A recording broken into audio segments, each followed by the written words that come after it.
ਲੋਕੀ ਕਈ ਵਾਰੀ ਸੋਚਦੇ ਹੁੰਦੇ ਕਿ ਸਟੈਂਪ ਲੱਗ ਜਾਵੇ ਮੇਰੇ ਪਾਸਪੋਰਟ ਤੇ ਬਾਹਰ ਜਾ ਕੇ ਅਸੀਂ ਬਾਹਰ ਨਹੀਂ ਜਾ ਪਾਵਾਂਗੇ। ਹਾਂ ਗੱਲ ਹੈ ਕਿ ਪਾਕਿਸਤਾਨ ਦੀ ਦੁਨੀਆ ਕਿੰਨੀ ਬਾਹਰ, ਮੈਂ ਇਕੱਲਾ ਹੀ ਆਇਆ ਆ ਕਿਉਂਕਿ ਇੱਕ ਗੱਲ ਹੁੰਦੀ ਹੈ ਲੋਕਾਂ ਦੇ ਵਿੱਚ ਡਰ ਵੀ ਬਹੁਤ ਹੁੰਦਾ ਆ ਕਿ ਪਤਾ ਨਹੀਂ ਕੀ ਹੋ ਜਾਣਾ, ਫਲਾਨਾ ਢਮਕਾਨਾ ਹੋ ਜਾਣਾ। ਅਸੀਂ ਇਕੱਲੇ ਪਿਛਲੇ ਸਾਲ ਵੀ ਆਏ ਸੀਗੇ ਜਦੋਂ ਕੋਈ ਵੀ ਨਹੀਂ ਇੱਥੇ ਸੀ ਸਿੱਖ। ਇਸ ਸਾਲ ਗੁਰਪੁਰਬ ਤੇ ਵੀ ਦਾ ਅਜੀਬ ਹੀ ਬਾਰਡਰ ਆ ਜੇ ਦੇਖਿਆ ਜਾਵੇ। ਯੂਰਪ ਦਾ ਦੇਖੋ, ਯੂਰਪ ਦੀਆਂ ਕਿੰਨੀਆਂ ਕੰਟਰੀਜ਼ ਆ, 25-30 ਕੰਟਰੀਜ਼ ਹੋਣੀਆਂ। ਤੁਸੀਂ ਗੱਡੀ ਲੈ ਕੇ ਤੁਹਾਨੂੰ ਪਤਾ ਵੀ ਨਹੀਂ ਲੱਗਦਾ ਕਿਹੜੀ ਕੰਟਰੀ ਤੋਂ ਤੁਸੀਂ ਕ੍ਰਾਸ ਕਦੇ ਆਏ ਆ। ਉਹਨਾਂ ਨੂੰ ਆਉਣਾ ਚਾਹੀਦਾ ਕਿਉਂਕਿ ਮੈਂ ਆਹ ਗੁਰਦੁਆਰਾ ਖਾਲੀ ਦੇਖਿਆ ਤਾਂ ਇਸ ਤਰ੍ਹਾਂ ਦਾ ਗੁਰਦੁਆਰਾ ਕਦੇ ਖਾਲੀ ਨਹੀਂ ਹੋਣਾ ਚਾਹੀਦਾ ਆ। ਮੈਂ ਪੰਜਾ ਸਾਹਿਬ ਗੁਰਦੁਆਰਾ ਖਾਲੀ ਦੇਖਿਆ ਤਾਂ ਦੇਖਣ ਨੂੰ ਤਾਂ ਵਧੀਆ ਲੱਗਦਾ, ਤੁਸੀਂ ਘੁੰਮ ਫਿਰ ਸਕਦੇ ਆ ਤਾਂ ਲੱਗਦਾ ਜਿੱਦਾਂ ਆਪਣਾ ਹੀ ਗੁਰਦੁਆਰਾ ਹੁੰਦਾ ਇਕੱਲਿਆਂ ਦਾ।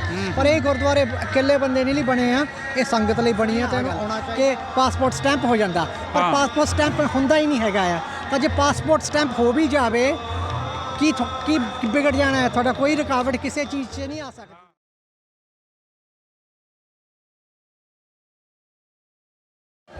अस्सलाम वालेकुम, सत श्री अकाल और नमस्कार।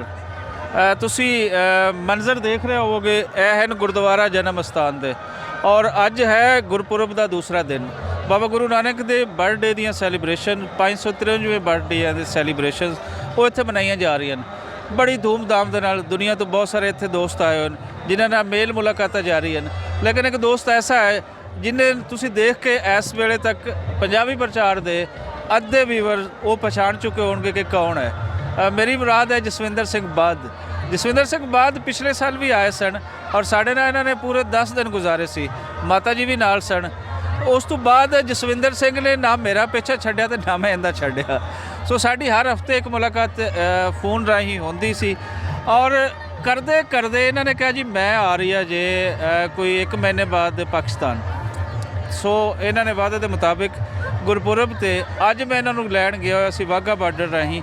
ਅੰਮ੍ਰਿਤਸਰ ਆਏ, ਅੰਮ੍ਰਿਤਸਰ ਤੋਂ ਅੱਗੇ ਫਿਰ ਇਹ ਅੱਜ ਇੱਥੇ ਪਹੁੰਚ ਚੁੱਕੇ ਹਨ ਔਰ ਇਹਨਾਂ ਤੋਂ ਜਾਣਦੇ ਹਾਂ ਕਿ ਕਿਹੜੀ ਐਸੀ ਚੀਜ਼ ਹੈ ਜਿਹੜੀ ਇਹਨਾਂ ਨੂੰ ਖਿੱਚ ਕੇ 1 ਸਾਲ ਦੇ ਅੰਦਰ ਅੰਦਰ ਦੁਬਾਰਾ ਲੈ ਕੇ ਆਈ ਹੈ। ਜਸਵਿੰਦਰ ਭਾਜੀ ਜੀ ਨੇ ਰਜ਼ਾ ਸਾਹਿਬ, ਅਸੀਂ ਪਿਛਲੇ ਸਾਲ ਵੀ ਆਏ ਸੀਗੇ, ਅਕਤੂਬਰ ਦਾ ਮਹੀਨਾ ਸੀਗਾ ਤਾਂ ਉਦੋਂ ਗੁਰਪੁਰਬ ਤਾਂ ਨਹੀਂ ਸੀਗਾ ਤਾਂ ਗੁਰਦੁਆਰਾ ਵੈਸੇ ਖਾਲੀ ਸੀਗਾ, ਕੋਈ ਸੰਗਤ ਇੱਥੇ ਸੀਗੀ ਨਹੀਂ। ਪਰ ਉਦੋਂ ਵੀ ਅਸੀਂ ਆਏ ਜਥੇ ਦੇ ਨਾਲ, ਨਹੀਂ ਇਕੱਲੇ ਹੀ ਆਏ ਸੀਗੇ ਜੀ।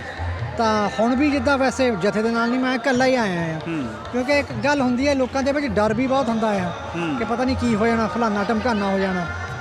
ਅਸੀਂ ਇਕੱਲੇ ਪਿਛਲੇ ਸਾਲ ਵੀ ਆਏ ਸੀਗੇ ਜਦੋਂ ਕੋਈ ਵੀ ਨਹੀਂ ਇੱਥੇ ਸੀ ਸਿੱਖ। ਇਸ ਸਾਲ ਗੁਰਪੁਰਬ ਤੇ ਮੈਂ ਇਕੱਲਾ ਹੀ ਆਇਆ ਆ ਤਾਂ ਮੈਨੂੰ ਤਾਂ ਕੋਈ ਡਰ ਨਹੀਂ ਲੱਗਦਾ। ਤਾਂ ਆਹ ਗੱਲਾਂ ਦੂਰ ਹੋਣੀਆਂ ਚਾਹੀਦੀਆਂ ਹੈਗੀਆਂ। ਜੇ ਮੇਰੇ ਵਰਗਾ ਇਕੱਲਾ ਆ ਸਕਦਾ ਆ ਸੋ ਦੁਨੀਆ ਹੋਰ ਵੀ ਬਥੇਰੀ ਹੈਗੀ ਮੇਰੇ ਤੋਂ ਹੁਸ਼ਿਆਰ, ਤਾਂ ਉਹ ਆ ਸਕਦੇ ਆ। ਹੁਣ ਤੁਸੀਂ ਮਾਈਕ ਜਿੰਨਾ ਕਹਿਆ ਸੀ ਉਹ ਤੁਸੀਂ ਆਪ ਪਕੜ ਰਹੇ ਹੋ, ਹੁਣ ਤੁਸੀਂ ਐਂਕਰ ਬਣ ਗਏ ਹੋ। ਹਾਂਜੀ, ਨਾਲ ਨਾਲ ਤੁਸੀਂ ਐਂਕਰਿੰਗ ਦੇ ਫਰੈਜ਼ ਵੀ ਜਿਹੜੇ ਨੇ ਉਹ ਵੀ ਨਿਭਾਣੇ ਨੇ। ਲੇਕਿਨ ਮੇਰੇ ਤੋਂ ਸਵਾਲ ਲੈਂਦੇ ਜਾਓ ਕਿ ਤੁਸੀਂ ਅੱਜ ਵਾਹਗਾ ਬਾਰਡਰ ਰਾਹੀਂ ਇੱਥੇ ਆਏ। ਵਾਹਗਾ ਬਾਰਡਰ ਰਾਹੀਂ ਆਉਣ ਦਾ ਤੁਹਾਡਾ ਪਹਿਲਾ ਐਕਸਪੀਰੀਅੰਸ ਸੀ। ਪਹਿਲਾਂ ਤੁਸੀਂ ਲੰਡਨ ਤੋਂ ਬਾਈ ਲਾਹੌਰ 에ਅਰਪੋਰਟ ਉਤਰੇ ਔਰ ਸਾਡੇ ਕੋਲ ਆ ਗਏ। ਅੱਜ ਤੁਸੀਂ ਵਾਇਆ ਵਾਹਗਾ ਬਾਰਡਰ ਆਏ ਹੋ, ਇਹ ਐਕਸਪੀਰੀਅੰਸ ਕਿਹਦਾ ਰਿਹਾ? ਇਹ ਵੀ ਐਕਸਪੀਰੀਅੰਸ ਵਧੀਆ ਸੀਗਾ, ਲਾਈਫ ਦਾ ਐਕਸਪੀਰੀਅੰਸ। ਜੇ ਬਾਰਡਰ ਦੇਖਿਆ ਜਾਵੇ ਮੈਨੂੰ ਲੱਗਦਾ ਦੁਨੀਆ ਦਾ ਅਜੀਬ ਹੀ ਬਾਰਡਰ ਆ ਜੇ ਦੇਖਿਆ ਜਾਵੇ। ਯੂਰਪ ਦਾ ਦੇਖੋ, ਯੂਰਪ ਦੀਆਂ ਕਿੰਨੀਆਂ ਕੰਟਰੀਜ਼ ਆ, 25-30 ਕੰਟਰੀਜ਼ ਹੋਣੀਆਂ। ਤੁਸੀਂ ਗੱਡੀ ਲੈ ਕੇ ਤੁਹਾਨੂੰ ਪਤਾ ਵੀ ਨਹੀਂ ਲੱਗਦਾ ਕਿਹੜੀ ਕੰਟਰੀ ਤੋਂ ਤੁਸੀਂ ਕ੍ਰਾਸ ਕਰਦੇ ਆ। ਤਾਂ ਜਿਹੜੀ ਫਾਰਮੈਲਿਟੀਜ਼ ਕਰਨੀਆਂ ਪੈਂਦੀਆਂ, ਜਿੰਨਾ ਟਾਈਮ ਲੱਗਦਾ ਹੈਗਾ ਇੱਕ ਲਕੀਰ ਟੱਪਣ ਨੂੰ, ਜਦੋਂ ਅਸੀਂ ਦੇਖ ਲਏ ਖਾਸ ਤੌਰ ਜਿਹੜੇ ਬਾਹਰੋਂ ਆ ਅਸੀਂ ਸੋਚੀਦਾ ਕਿ ਕੀ ਆ ਅਜੀਬੋ ਗਰੀਬ ਕੰਮ ਹੈਗਾ ਆ। ਕੀ ਅਜੀਬ ਗਰੀਬ ਕੀ ਹੈਗਾ? ਤਾਂ ਕਿਉਂਕਿ ਦੁਨੀਆ ਇਸ ਤਰ੍ਹਾਂ ਨਹੀਂ ਚੱਲਦੀ ਹੈਗੀ ਜੀ ਬਾਕੀ ਦੁਨੀਆ ਆ। ਤਾਂ ਪਰ ਇੱਕ ਵਾਰੀ ਜਦੋਂ ਕ੍ਰਾਸ ਕਰਕੇ ਜਦੋਂ ਇੱਕ ਵਾਰੀ ਆ ਗਏ, ਉਹੀ ਮਾਹੌਲ, ਉਹੀ ਗੱਲਾਂ ਬਾਤਾਂ, ਉਹੀ ਪਿਆਰ, ਉਹ ਦੁਬਾਰਾ ਫਿਰ ਉਹੀ ਮਹਿਸੂਸ ਕਰਦੇ। ਹੁਣ ਤੁਸੀਂ ਪਹੁੰਚ ਚੁੱਕੇ ਹੋ ਗੁਰਦੁਆਰਾ ਜਨਮ ਅਸਥਾਨ। ਇਹ ਤੁਸੀਂ ਪਹਿਲੇ ਗੁਰਪੁਰਬ ਦੇ ਵਿੱਚ ਨਹੀਂ ਆਏ ਸੀ ਜਿਵੇਂ ਕਿ ਤੁਸੀਂ ਪਹਿਲੇ ਦੱਸ ਚੁੱਕੇ ਹੋ। ਅੱਜ ਤੁਸੀਂ ਆਏ ਹੋ, ਇਹ ਸਾਰੇ ਮੰਜ਼ਰ ਲੋਕ ਦੇਖ ਕੇ ਕਿਵੇਂ ਦਾ ਫੀਲ ਹੋ ਰਹੀ ਹੈ? ਇੱਥੇ ਵਧੀਆ ਫੀਲ ਹੋ ਰਿਹਾ। ਤਾਂ ਜਿਹੜੇ ਨਹੀਂ ਕਦੇ ਆਏ ਆ ਉਹਨਾਂ ਨੂੰ ਆਉਣਾ ਚਾਹੀਦਾ ਕਿਉਂਕਿ ਮੈਂ ਆਹ ਗੁਰਦੁਆਰਾ ਖਾਲੀ ਦੇਖਿਆ ਤਾਂ ਇਸ ਤਰ੍ਹਾਂ ਦਾ ਗੁਰਦੁਆਰਾ ਕਦੇ ਖਾਲੀ ਨਹੀਂ ਹੋਣਾ ਚਾਹੀਦਾ ਆ। ਮੈਂ ਪੰਜਾ ਸਾਹਿਬ ਗੁਰਦੁਆਰਾ ਖਾਲੀ ਦੇਖਿਆ ਤਾਂ ਦੇਖਣ ਨੂੰ ਤਾਂ ਵਧੀਆ ਲੱਗਦਾ, ਤੁਸੀਂ ਘੁੰਮ ਫਿਰ ਸਕਦੇ ਆ ਤਾਂ ਲੱਗਦਾ ਜਿੱਦਾਂ ਆਪਣਾ ਹੀ ਗੁਰਦੁਆਰਾ ਹੁੰਦਾ ਇਕੱਲਿਆਂ ਦਾ। ਪਰ ਇਹ ਗੁਰਦੁਆਰੇ ਇਕੱਲੇ ਬੰਦੇ ਨਹੀਂ ਲਈ ਬਣੇ ਆ, ਇਹ ਸੰਗਤ ਲਈ ਬਣੀ ਆ ਤਾਂ ਇਹਨੂੰ ਆਉਣਾ ਚਾਹੀਦਾ ਆ। ਕਰਤਾਰਪੁਰ ਸਾਹਿਬ ਦੇ ਵੀ ਮੈਕਸਿਮਮ ਕੈਪੈਸਿਟੀ 5000 ਤੱਕ ਨਹੀਂ ਪਹੁੰਚੀ ਹਜੇ, ਉਹਨਾਂ ਨੂੰ ਵੀ ਜਾਣਾ ਚਾਹੀਦਾ ਆ। ਫੈਸਿਲਿਟੀ ਬਣੀ ਆ, ਜਾ ਕੇ ਦੇਖੋ, ਕੋਈ ਡਰ ਦੀ ਗੱਲ ਨਹੀਂ ਹੈਗੀ ਆ, ਇੱਥੇ ਵੀ ਨਹੀਂ ਕੋਈ ਡਰ ਦੀ ਗੱਲ। ਜਸਵਿੰਦਰ ਜੀ, ਅਗਰ ਕਰਤਾਰਪੁਰ ਦੀ ਗੱਲ ਕਰੀਏ ਤਾਂ ਵਾਕਈ ਹੀ ਜੋ ਅਸੀਂ ਕਹਿੰਦੇ ਸੀ, ਜੋ ਸਾਡੇ ਦਾਅਵੇ ਸਨ, ਉਹ ਦਾਅਵੇ ਪੂਰੇ ਨਹੀਂ ਹੋਏ। ਚੜ੍ਹਦੇ ਪੰਜਾਬ ਦੇ ਲੋਕਾਂ ਦੇ ਨਾਲ ਵੀ ਬੜੀ ਡਿਸਕਸ਼ਨ ਹੁੰਦੀ ਰਹਿੰਦੀ ਹੈ, ਪੰਜਾਬੀ ਡਾਇਸਪੋਰਾ ਜਿੱਥੇ ਜਿੱਥੇ ਹੈ ਸਾਰਿਆਂ ਨਾਲ ਗੱਲ ਹੁੰਦੀ ਰਹਿੰਦੀ ਹੈ। ਕਿਆ ਜਿਹੜਾ ਇੱਕ ਇਲਾਮਤੀ ਤੌਰ ਤੇ ਇੱਕ ਦਰ ਖੁੱਲ੍ਹਿਆ ਸੀ, ਲੋਕਾਂ ਦੀ ਘੱਟ ਗਿਣਤੀ ਇਹ ਕੁਐਸਚਨ ਰੇਜ਼ ਨਹੀਂ ਕਰਦੀ ਕਿ ਫਿਰ ਬਾਕੀ ਖੋਲ੍ਹਣ ਦੀ ਕੀ ਲੋੜ ਹੈ?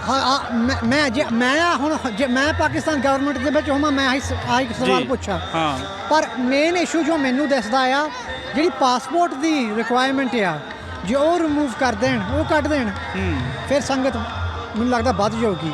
ਪਰ ਉਹ ਪਾਸਪੋਰਟ ਦੀ ਪ੍ਰੋਬਲਮ ਤਾਂ ਕਈ ਲੋਕੀ ਸੋਚਦੇ, ਤਾਂ ਮੈਂ ਆਪਣੇ ਕੰਨਾਂ ਨਾਲ ਸੁਣਿਆ ਆ ਗੱਲ ਕਿ ਪਾਸਪੋਰਟ ਸਟੈਂਪ ਹੋ ਜਾਂਦਾ, ਪਰ ਪਾਸਪੋਰਟ ਸਟੈਂਪ ਹੁੰਦਾ ਹੀ ਨਹੀਂ ਹੈਗਾ ਆ।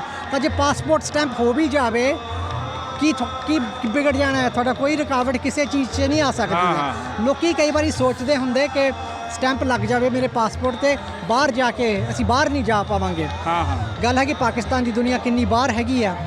ਇਹ ਰੁਕਾਵਟਾਂ ਆ ਨਹੀਂ ਹੁੰਦੀਆਂ ਕਿ ਤੁਹਾਡੇ ਪਾਸਪੋਰਟ 'ਤੇ ਸਟੈਂਪ ਹੈਗੀ ਆ। ਰੁਕਾਵਟਾਂ ਥਾਂ ਹੁੰਦੀਆਂ ਕਿ ਜਦੋਂ ਨਕਲੀ ਕਾਗਜ਼ ਹੁੰਦੇ, ਨਕਲੀ ਡਾਕੂਮੈਂਟ ਹੁੰਦੇ, ਜਦੋਂ ਤੁਸੀਂ ਕਹਿੰਦੇ ਅਸੀਂ ਪੜ੍ਹਨ 'ਚ ਜਾਣਾ ਆ ਪਰ ਪਹਿਲੀ ਪਾਸ ਨਹੀਂ ਹੁੰਦੇ, ਫਿਰ ਜਾ ਕੇ ਉਹ ਫੜਦੇ ਆ। ਤਾਂ ਮੈਂ UK ਤੋਂ ਆ, ਸਾਨੂੰ ਪਤਾ ਕੀ ਹੁੰਦਾ, ਉਹਨਾਂ ਨੇ ਫੜ ਲੈਣਾ ਛੇਤੀ। ਜ਼ਰੀ ਗੱਲ। ਜਸਵਿੰਦਰ ਜੀ, ਬੜੀ ਸੋਹਣੀ ਤੁਸੀਂ ਗੱਲ ਕੀਤੀ।